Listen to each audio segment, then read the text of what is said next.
और ये कॉन्स्टिपेशन जो है ये बहुत इंपॉर्टेंट फैक्टर है, क्योंकि अगर डाइजेस्टिव ट्रैक ठीक नहीं है, गट इश्यूज बहुत सारे हैं, कॉन्स्टिपेशन है, तो आप नेचुरल वे में भी सोचिए कि अगर अपना ही हम अपने ऊपर ही लेकर चलेंगे, अगर पेट ठीक नहीं है जनरल, तो एक जनरल इरिटेबिलिटी बढ़ जाती है ना। हम लोग वो उस तरीके से अपनी नॉर्मल लाइफ को नहीं ना जी पाते हैं, बड़ा चिड़चिड़ापन सा आ जाता है या कुछ इस तरीके के बिहेवियरल इश्यूज बन जाते हैं। उसी पॉइंट ऑफ व्यू से सोचिए कि कॉन्स्टिपेशन हमारे बच्चों में अगर रहती है तो उनके, अब वो बोल नहीं पाते हैं, छोटे बच्चे हैं, कम्युनिकेशन डेफिसिट है, अपने आप को एक्सप्रेस नहीं कर पा रहे हैं, हमें ही समझना पड़ेगा कि क्या। तो कॉन्स्टिपेशन एक बहुत इंपॉर्टेंट फैक्टर है जिसे हमें एड्रेस करना चाहिए।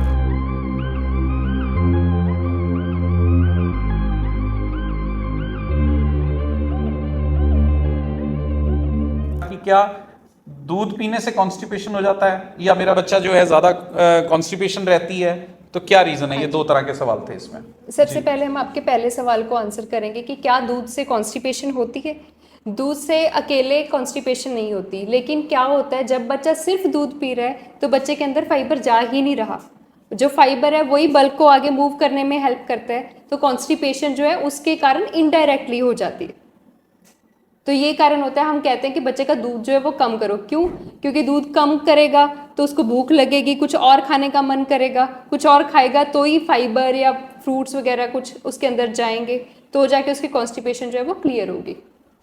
और दूसरी चीज़ जो है, कॉन्स्टिपेशन के लिए हम क्या करें, तो पहले हमें देखना पड़ेगा कि क्या हम अपने बच्चे की डाइट के अंदर प्रॉपर उसको जितना फाइबर चाहिए, जितनी हाइड्रेशन चाहिए वो दे रहे हैं या नहीं।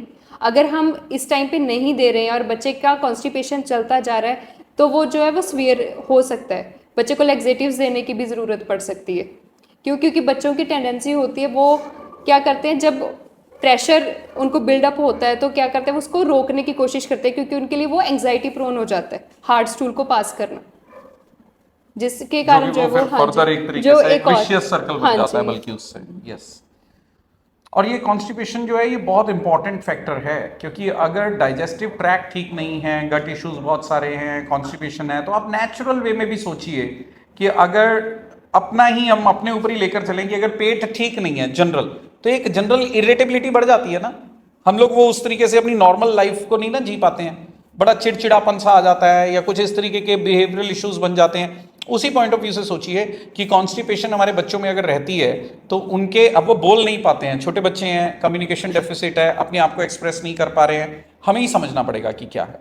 तो कॉन्स्टिपेशन एक बहुत इंपॉर्टेंट फैक्टर है जिसे हमें एड्रेस करना चाहिए। अगर किसी भी बच्चे को आपको लगता है कि है, आप में से किसी के भी बच्चे को, तो उसको एड्रेस करना बहुत ज़रूरी है। उसके लिए प्रॉपर डाइट लें, ज़रूरत है तो डॉक्टर से आप जाकर एक बार कंसल्ट करें। बेसिकली तो लॉन्ग रन के लिए एक तरीके से एक बैलेंस्ड डाइट जिसमें सारे फाइबर्स भी हों, पानी का भी इंटेक प्रॉपर हो, चीज़ें सारी जितनी भी एक balanced nutrition point of view से है, डाइट को बहुत ज़्यादा सीरियसली, सिंसियरली कंसिडर कीजिए।